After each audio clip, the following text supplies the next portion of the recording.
पुराने समय की बात है। किसी राज्य में एक राजा राज करता था।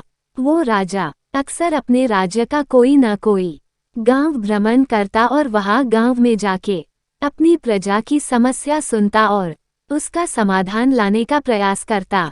राजा बहुत ज्यादा कर्तव्यनिष्ठ था और इस वजह से उसके कार्य के चर्चे दूर दूर तक फैले हुए थे। एक दिन राजा हर बार की तरह किसी गांव में प्रजा की समस्याओं को जानने के लिए भ्रमण पर निकले हुए थे। उस समय राजा ने एक साधारण कुर्ता पहना हुआ था। थोड़ा आगे चलते ही राजा के कुर्ते का एक बटन टूट जाता है। राजा तुरंत अपने मंत्री को बुलाता है और उन्हें आदेश देता है कि जाओ, इस गांव में से ही किसी होनहार दर्जी को बुला कर लाओ जो मेरे इस कुर्ते का बटन लगा पाए। मंत्री ने राजा का आदेश सुनते ही तुरंत पूरे गांव में से होनहार दर्जी की खोज शुरू कर दी। राजा के नसीब अच्छे थे कि उन्हें उस गांव में से एक अच्छा दर्जी मिल गया। उस दर्जी की एक छोटी सी दुकान थी। दर्जी को राजा के पास लाया गया।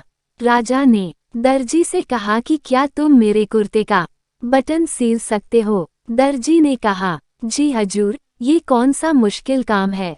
दर्जी ने अपने थैले में से धागा निकाला और राजा के कुर्ते का बटन तुरंत लगा दिया। राजा अपने कुर्ते का बटन इतना जल्दी सील गया, उस वजह से उस दर्जी से बहुत खुश हो जाते हैं।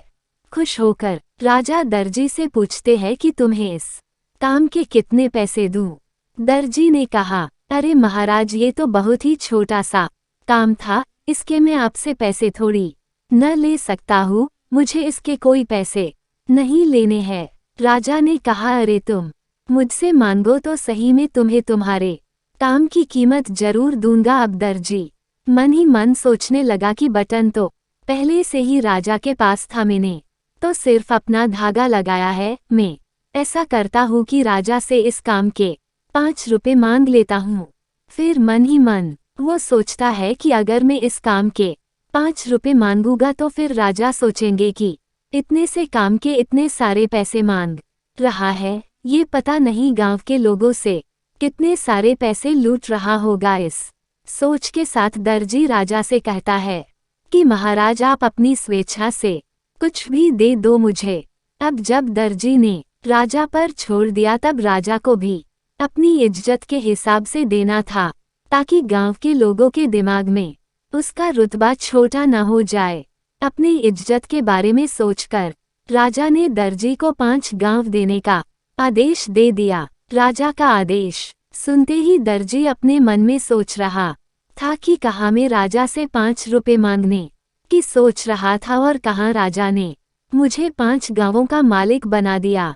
हम लोग भी इस दर्जी की तरह अपनी क्षमता के हिसाब से सोचते हैं और भगवान से भी उसी के हिसाब से मांगते हैं, पर हमें क्या पता कि भगवान हमें उनकी देने की क्षमता के अनुसार कुछ अच्छा और बड़ा देना चाहते हो, जो हमने कभी भी सोचा ही न हो। ये बात गीता में भी लिखी हुई है कि तुम सिर्फ कर्म करो, फल की आशा मत रखो। जब हम ऐसा करते हैं और भगवान पर सब कुछ छोड़ देते हैं, तब वो हमें हमारे कर्म का फल उसके हिसाब से देते हैं। हमें किसी के भी आगे कभी भी हाथ नहीं फैलाने चाहिए। ऊपर वाले को जो भी देना होगा और हमारे नसीब में जो होगा वो हमें मिलकर ही रहेगा।